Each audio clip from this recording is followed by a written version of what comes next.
பண்ணலாம். கடைசி நேரத்துல இவர் வந்து சப்போர்ட் பண்ணலாம். ஆனா அஜித் வந்து எந்த பாலிடிக்ஸ்குள்ளேயே வர போறது இல்ல.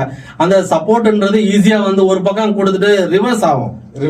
அவரோட லைஃப் ஸ்டைல வேற மாதிரி போயிட்டு இருக்கு. எனக்கு ரசிகர் மன்றம் வேணாம், எது வேணாம். ஆனா இப்படி வந்து ஒரு அரசியல் விமர்சகர்கள் சோர்ஸ் மூலமா தெரியுற விஷயம், அஜித் வந்து பேக்ரவுண்ட்ல சப்போஸ் சப்போர்ட் பண்ணிட்டாருன்னா வேற மாதிரியா இருக்கும்ல அரசியல் களம். கண்டிப்பா சார். ஏன்னா நான் சொன்ன யங்ஸ்டர்ஸ் தான் பலம். யங்ஸ்டர்ஸ் தான் அதான் ஃபர்ஸ்ட் வாட்டி ஓட்டு போடுறவங்களோட இது வந்து ஓட் பேங்கிங் வந்து கண்டிப்பா விஜய்க்கும் இருக்கும்.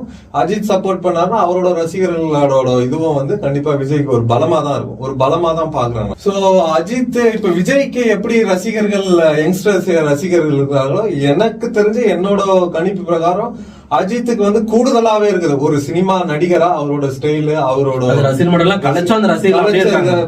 அவருக்கான அந்த மாசு வந்து பாத்தீங்கன்னா அஜித்துக்கு வந்து விஜயை விட அதிகம் தான் நினைக்கிறேன்.